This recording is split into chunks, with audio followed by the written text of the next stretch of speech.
নমস্কার। আজকে আমরা আলোচনা করব ভাগ্য দেবতাকে জাগানোর উপায়। প্রত্যেকের যাদের জন্মছক আছে, দেখুন জন্মছক অনুযায়ী আমরা এই নবম ঘরটাকে বলছি ভাগ্যস্থান।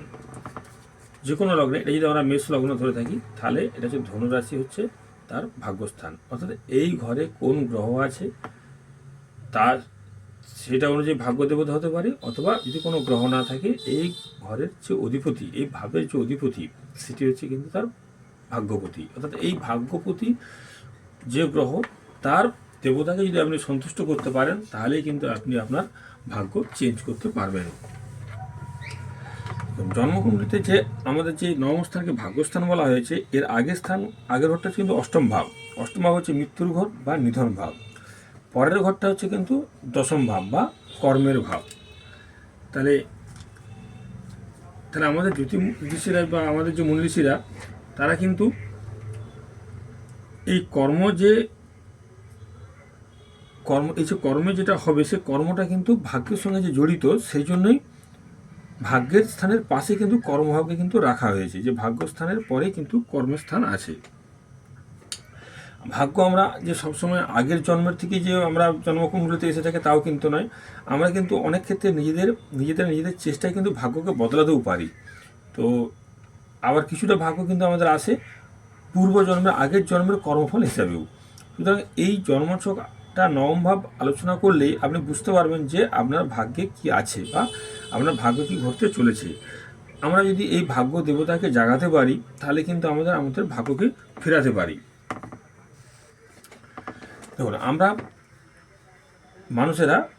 যারা মানব জন্মিতে জন্মেছি, তারা আমরা কিন্তু এমনিতেই ভাগ্যবান, কারণ আমরা হচ্ছে ভগবানের সৃষ্টি শ্রেষ্ঠ জীব।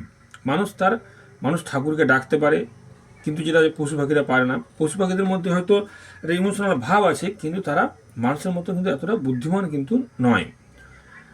আর সুতরাং সেই দিক থেকে তো আমরা এমনিতেই ভগবানের শ্রেষ্ঠ সৃষ্টি বলতে পারেন। আর আমরা ভগবানের নামও করতে পারি, মন্ত্র জপ করতে পারি, কিন্তু পশুদের সেই ক্ষমতা নেই। আর আমরা সকলেই, বেশিরভাগ মানুষই কিন্তু সবল অঙ্গ প্রত্যঙ্গ নিয়ে জন্মেছি, বা আমাদের যে ইন্দ্রিয়গুলো আছে সেগুলো, চোখ, কান, নাক, সবগুলোই কিন্তু আমাদের সচল। কিন্তু কিছু কিছু মানুষের সেগুলো কিন্তু আবার ডিস্টার্ব থাকে, তারা আমাদেরকে প্রতিবন্ধী বলে থাকি। তাদের ক্ষেত্রে কষ্ট কিন্তু আরও তাদের বেশি। তো মানুষের সব কিছুর সঙ্গেই কিন্তু একটা মনের সম্পর্ক আছে। তার চিন্তার সঙ্গে যেমন ভাগ্যের যোগ আছে, যেমন ভাববেন তেমনি কিন্তু কর্ম তেমন করতে ইচ্ছা হবে। তাই কর্ম থেকেই তৈরি হবে কিন্তু ভাগ্য। সুতরাং একথা আমরা বলতে পারি, অনেক মানুষ যেমন ভালোভাবে সৎভাবে জীবনযাপন করেন, কিন্তু দেখবেন তার সাথে তার ভাগ্যের কিন্তু উন্নতি হয়নি। বিশেষ করে আগেকার দিকে যে ব্রাহ্মণরা ছিল অত্যন্ত সৎ। তারা কিন্তু অর্থের থেকে তাদের জ্ঞান অর্জনটাকে তারা শ্রেষ্ঠত্ব বলে মনে করতেন। তখনকার যুগে রাজারা বা জমিদাররা কিন্তু সেই ব্রাহ্মণদেরকে প্রতিপালন করতেন এবং সেটাকে তারা শ্রেষ্ঠ বলে ব্রাহ্মণরা মেনেও নিত। কিন্তু এখনকার দিকে তার দৃষ্টিভঙ্গি পাল্টেছে কলিযুগে। তো এক্ষেত্রে আমরা যদি চেষ্টা করি, ভাগ্যকে কিন্তু পাল্টাতে পারি। ভাগ্যের সঙ্গে কর্মভাব কিন্তু জড়িয়ে আছে, বা কর্মের সঙ্গে কিন্তু ভাগ্য। আপনি যদি ভালো কর্ম করেন তাহলে আপনার ভাগ্য ভালো হতে পারে, আর ভাগ্য ভালো হলেই আপনার কর্ম কিন্তু ভালো অবশ্যই হবে। তাহলে দেখুন, আমরা কোন লগ্নের জাতক জাতিকাদের জন্য কোন ভাব ভালো হলে আপনি উপকার পাবেন। দেখুন, যদি কারোর মেষ লগ্ন হয়, তাহলে মেষ লগ্ন হলে তার ভাগ্যভাব হচ্ছে, মেষ লগ্নের ক্ষেত্রে ভাগ্যভাব হচ্ছে ধনু, অর্থাৎ বৃহস্পতি। তাহলে মেষ লগ্নের জাতক জাতিকারা বৃহস্পতির দান ধ্যান করলে বা তার পূজা পাঠ করলে উপকার পাবে, তার ভাগ্যের পরিবর্তন করতে পারবে। সুতরাং এই বৃহস্পতিবার যদি মেষ লগ্নের জাতক জাতিকারা সোনার ধোয়া জলে যদি চান করতে পারে তাহলে ভালো রেজাল্ট পাবে। বৃহস্পতিবার করে কপালে যদি সামান্য হলুদ লাগাতে পারেন তাতে ভালো রেজাল্ট পাবে, বা কেশরের তিলক যদি পড়তে পারেন তাহলে কিন্তু ভালো রেজাল্ট পাবে। আর শ্রীহরি বিষ্ণু যদি কোনো মন্ত্র জপ করতে পারেন তাহলে মেষ লগ্নের জাতক জাতিকাদের ক্ষেত্রে ভাগ্যের পরিবর্তন অবশ্যই ঘটবে। বৃহস্পতিবার সন্ধ্যার পরে ঘরের ভিতরে বা বাইরে ঘিয়ের প্রদীপ জ্বালতে পারেন, যতদিন না সুফল লাভ করছে তাতেও কিন্তু আপনারা উপকার পাবেন।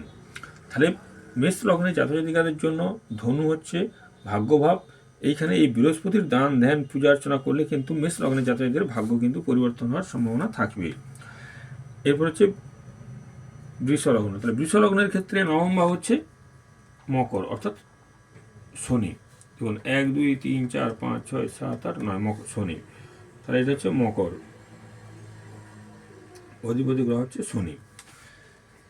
তাহলে এখানে শনি হচ্ছে ভাগ্যপতি। এরপর দেখুন যে শনি আপনার কোন ঘরে আছে। শনি যদি তুঙ্গি থাকে তাহলে আপনি এমনিতেই ভালো রেজাল্ট পাবেন, কিন্তু শনি যদি নিচ্ছস্থ হয় বা বক্রী থাকে বা কোনো খারাপ নক্ষত্র থাকে বা পীড়িত অবস্থায় থাকে, তাহলে কিন্তু আপনার ভাগ্য কিন্তু ধীর গতিতে ঘুরবে, সহজে কিন্তু ভাগ্যের লাভ পাবেন না। এই জন্য আপনারা সঙ্গে এটা সবসময় নীল রঙের রুমাল রাখতে পারেন। আর শনিবার বজরংবলীর মন্দিরে গিয়ে চামেলির তেল দান করতে পারেন, বা তিল তেল শনি মন্দিরে দান করতে পারেন।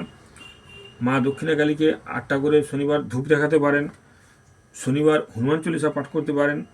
তাহলে এই কাজগুলো করলে মোটামুটি বৃষ লগ্নের জাতক জাতিকারা তারা ভাগ্যস্থান ভাগ্যের উন্নতি করতে পারে বা ভাগ্যপতির উন্নতি করতে পারে।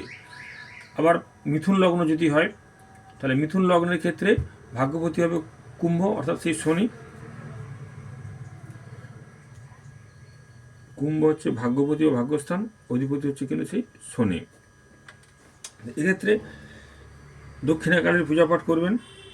শনিবার বা মঙ্গলবার বজরংবলীর মন্দিরে যাবেন, সেখানে পূজা পাঠ করবেন, বা সেখানে হনুমানজিকে পায়ে হনুমানজির যে সিঁদুরে ডান হাঁটুতে লাগাবেন, তাহলে উপকার পাবেন।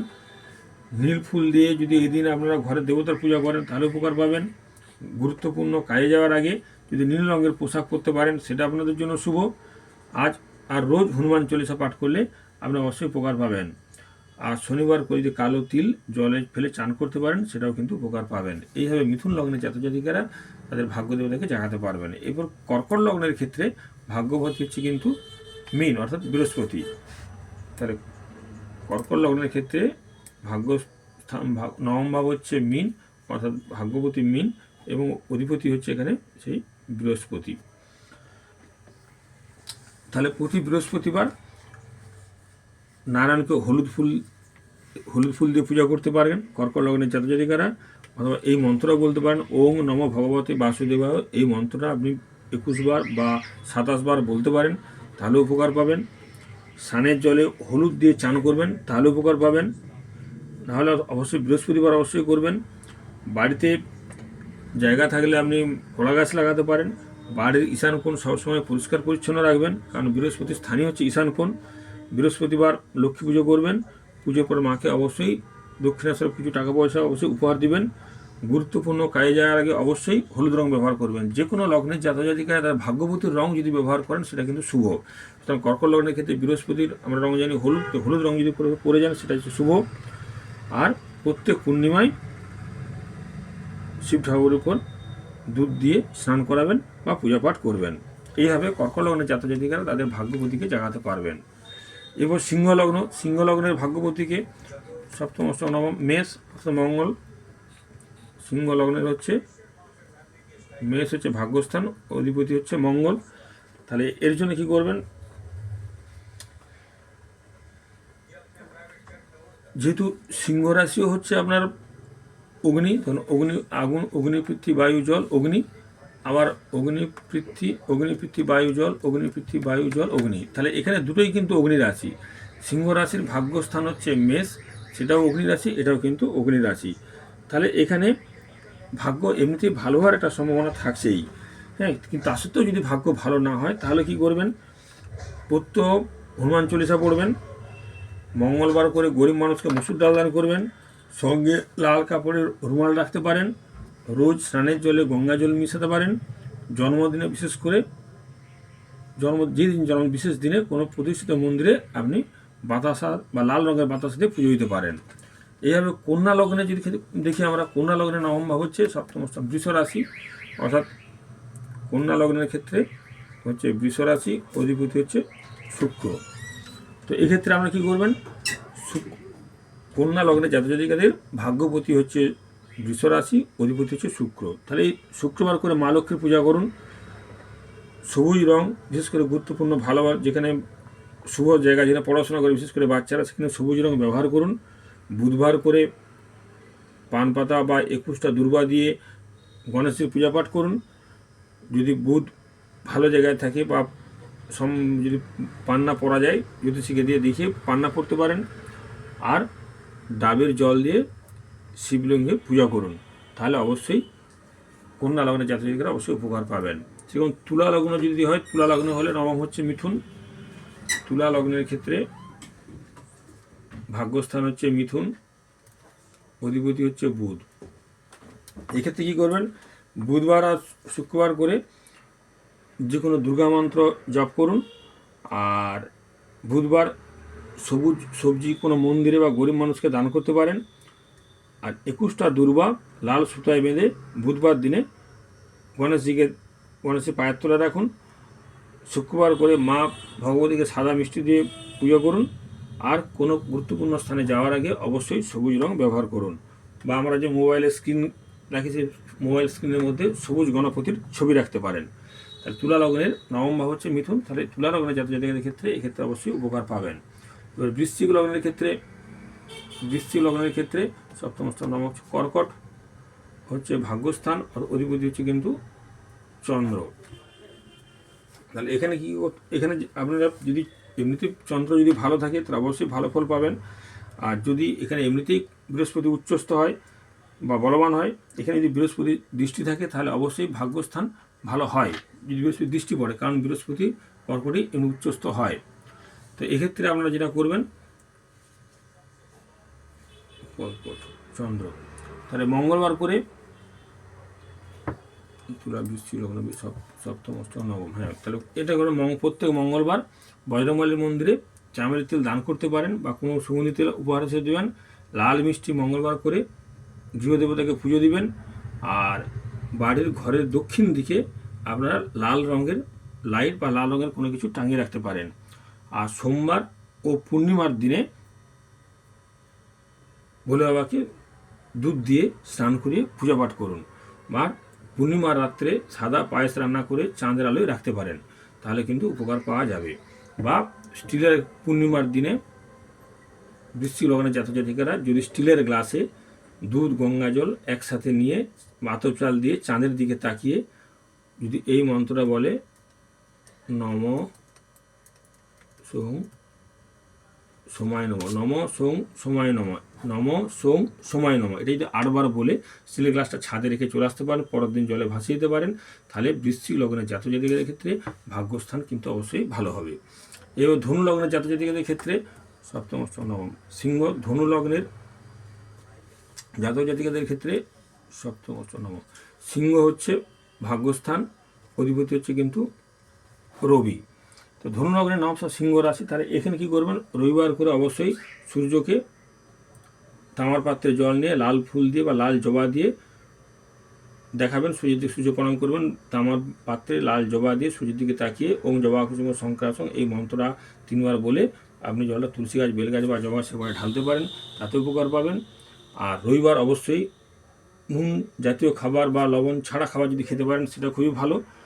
আর রবি যদি ভালো জায়গায় থাকে বা যদি রবির স্টোন করা যায় তাহলে স্টার রবি বা চুনি পড়তে পারেন, উপকার পাবেন। আর ওই দিন জন্মদিনের দিন কোনো গুড় গরিব মানুষকে দান করতে পারেন। আর রবিবার করে নারায়ণকে লাল মিষ্টি দিয়ে পূজা পাঠ করতে পারেন। এরপর হচ্ছে মকর লগ্ন, মকর লগ্নের ক্ষেত্রে কন্যা হচ্ছে নবম ভাব, মকর লগ্নের ক্ষেত্রে নবম ভাব হচ্ছে কন্যা, অধিপতি হচ্ছে বুধ। এক্ষেত্রে আপনারা যেটা করতে পারেন, বুধবার গণেশজিকে বিজোড় সংখ্যার দুর্বা দিয়ে পুজো দিবেন, সবুজ রঙকে বেশি করে ব্যবহার করার চেষ্টা করুন। জন্মদিনে কোনো গরিব মানুষকে কোনো সবুজ ফল দান করুন। আর কোনো গুরুত্বপূর্ণ মিটিং বা কোনো গুরুত্বপূর্ণ স্থানে যাওয়ার ক্ষেত্রে ওম গং গণেশায় নম বা গণেশের যে কোনো মন্ত্র বলে যেতে পারেন, তাহলে কিন্তু অবশ্যই উপকার পাবেন। আর শনিবার করে বজরংবলীর মন্দিরে মোমবাতি জ্বালুন। এরপর কুম্ভ লগ্ন, কুম্ভ লগ্নের ক্ষেত্রে নবম ভাব হচ্ছে সপ্তম তুলা, কুম্ভ লগ্নের ক্ষেত্রে নবম ভাব হচ্ছে তুলা, অধিপতি হচ্ছে কিন্তু শুক্র। তাহলে এদের কুম্ভ লগ্নের ভাগ্যপতি হচ্ছে তুলা রাশি, যার অধিপতি শুক্র। তাহলে এই ক্ষেত্রে কি নিয়মিত মা দুর্গার যে কোনো পূজা পাঠ বা আরাধনা করুন বা দুর্গা মন্ত্র জপ করুন। বা দুর্গা ঠাকুরকে লাল ফুল বিশেষ করে গোলাপ ফুল দিয়ে পূজা করতে পারেন, এতে উপকার পাবেন। শুক্রবার স্নানের জলে কর্পূর মিশিয়ে চান করতে পারেন, সঙ্গে গঙ্গা জল মিশাতে পারেন। কোনো গুরুত্বপূর্ণ কাজে যাওয়ার আগে একটু চিনি মুখে দিয়ে যেতে পারেন, তাহলেও কিন্তু উপকার পাবেন। আর শুক্রবারে গরিব বাচ্চাদেরকে আপনারা সাজার জিনিস দিতে পারেন, তাহলেও কিন্তু উপকার পাবেন। কুম্ভ লগ্নের জাতকের ক্ষেত্রে। মীন লগ্নের ক্ষেত্রে ভাগ্যস্থান হচ্ছে বৃশ্চিক, অধিপতি হচ্ছে কিন্তু মঙ্গল। তাহলে এক্ষেত্রে বজরংবলীর পূজাপাঠ আরাধনা করলে উপকার পাবেন। আর মাসের কোনো একটা মঙ্গলবার বজরংবলীর মন্দিরে গিয়ে যে কোনো চামেলি তেল বা যে কোনো সুগন্ধি তেল উপহার হিসেবে দিতে পারেন। পারলে মঙ্গলবার অবশ্যই নিরামিষ খান। আর সবসময় লাল রুমাল কিছু একটা সঙ্গে অবশ্যই রাখবেন। আর ঘরের দক্ষিণ দেওয়ালে লাল রঙের কিছু টাঙিয়ে রাখতে পারেন বা লাল লাইট জ্বালতে পারেন। লাল মুসুর ডাল গরিব মানুষকে মঙ্গলবার দিনে দান করতে পারেন। এইভাবে প্রতিটা লগ্নের ক্ষেত্রে যদি আমরা ভাগ্যবতীকে জাগাতে পারি বা ভাগ্য দেবতাকে যদি আমরা পূজাপাঠ করে সন্তুষ্ট করতে পারি, তাহলেও কিন্তু আমরা অনেক ক্ষেত্রে ভাগ্যের পরিবর্তন ঘটাতে পারি। তবে অনেক সময় দেখা যায় যে শনির সাড়ে বা শনির ঢাইয়া চললে বা যদি অষ্টমপতি দশাদশা চলে বা মারকপতি দশাদশা চলে, সেক্ষেত্রে ভাগ্যের যে গতি, উন্নতির যে গতি, সেটা কিন্তু একটু এমনিতেই কমে যায়। কিন্তু সেগুলো যদি সাড়ে না থাকে বা ঢাইয়া না থাকে বা মারক দশা না চলে, তা সত্ত্বেও যদি ভাগ্যের কোনো পরিবর্তন না ঘটে, তাহলে কিন্তু এই ভাগ্য দেবতাকে জাগানোর উপায়গুলো লগ্ন অনুযায়ী যেগুলো বললাম সেগুলো যদি করেন অবশ্যই উপকার পাবেন। নমস্কার।